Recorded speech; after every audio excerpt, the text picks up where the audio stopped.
L'Élysée s'inquiète donc au point de commander des rapports pour suivre ses principaux influenceurs.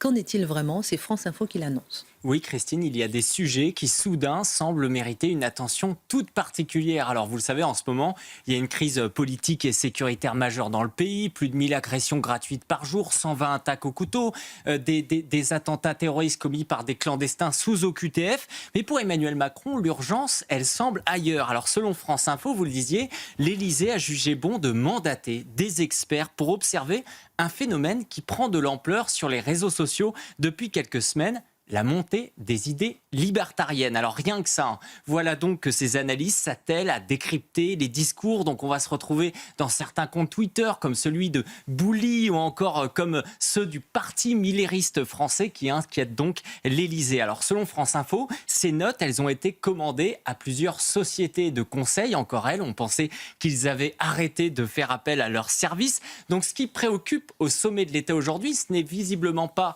l'idéologie en tant que telle du libertarianisme, mais de la voir se diffuser dans des cercles de plus en plus étendus. Parce que de plus en plus d'intellectuels, de leaders d'opinion de droite ou encore des journalistes qui sont réputés comme crédibles, ils partagent sur X les publications de certains comptes qui critiquent donc le système. Ils estiment qu'on paye trop d'impôts, ils sont suivis par des dizaines de milliers d'abonnés et c'est extrêmement important. Alors le raisonnement, il est limpide, hein, on le comprend bien pour l'Élysée. S'opposer aux impôts excessifs ne serait pas seulement une question économique, mais un marqueur idéologique douteux. Donc il faut faire des fiches. Car après tout, si on commence à questionner la place de l'État, où cela nous mènera-t-il, Christine? Des citoyens qui demandent des comptes sur l'utilisation de leur argent, qui trouvent que les taxes sont trop élevées et osent le dire, quelle honte, on pourrait donc dire. Mais enfin, pourquoi tant d'inquiétude du coup au point de dilapider une énième fois l'argent des Français pour un douteux rapport? On parle ici d'une idée qui propose simplement moins d'État, moins d'impôts, plus de liberté individuelle.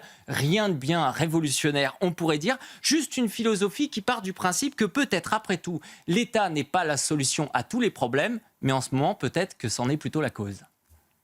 Cette inquiétude, Eric, vient de l'influence du président argentin Javier Milei qui met en place, lui, une véritable politique de coupe budgétaire en Argentine et avec succès. Oui, tout à fait, Christine. Si l'État français commence à se crisper, ce n'est pas seulement à cause donc de quelques comptes X et de quelques voix dissonantes. C'est parce que ces idées, elles trouvent aujourd'hui un porte-voix et pire encore, un exemple concret qui fonctionne. C'est le président argentin, donc Javier Milei, qui n'a pas attendu de passer de la théorie aux actes. C'est très simple, à peine élu, il a réduit de 35% les dépenses publiques en 2024. On aimerait la même chose chez nous. Supprimé 60% des dépenses allouées au développement social, refuser toute complaisance avec les bureaucrates et rétabli l'équilibre budgétaire en un temps record. Alors le résultat, il est simple. En novembre 2024, l'Argentine affichait un excédent budgétaire de 357 millions de dollars, une première depuis 15 ans. Ainsi, Milei, il est tout simplement en train de sauver progressivement son pays,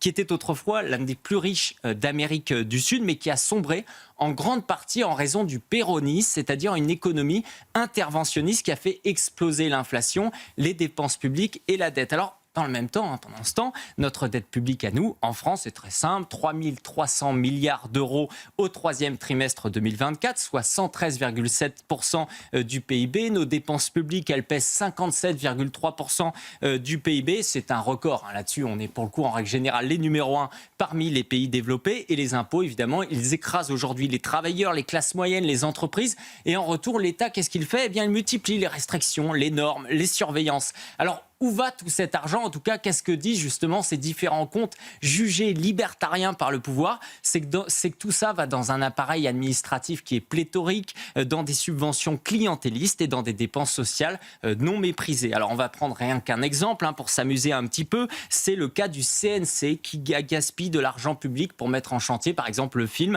Toutes pour une. C'est un film qui massacre tout simplement les trois mousquetaires d'Alexandre Dumas à la scène woke et féministe. Résultat, un bid monumental en termes d'entrée, absolument pas rentable pour l'État. Et évidemment, qui paye? C'est le contribuable français. Alors, on comprend mieux du coup, Christine, l'angoisse aujourd'hui qui tétanise et qui saisit l'État français. Si Milei ne provoque pas l'apocalypse économique annoncée, parce que c'est ce qu'on annonçait au début, comment justifier la nécessité d'un État tentaculaire pour la France? Il ne faudrait surtout pas que l'opinion publique réalise que l'étatisme français n'est pas une fatalité. Ah, mais premièrement, ficher des courants de pensée, vérifier, ce courant de pensée se développe un peu trop, je trouve, ça relève un peu d'une mentalité policière, en quelque sorte. Et ensuite, si un pays, ce qui est assez fascinant, c'est que quand on redoute en France la possibilité de l'ultralibéralisme, mais on n'est même pas au seuil du début du libéralisme. Alors là, la peur, autrement dit, la peur panique devant des idées qui pourraient nous contaminer si elles circulent publiquement, alors qu'ils n'ont aucun écho, soit dit en passant, dans le service public, tout ça est fascinant.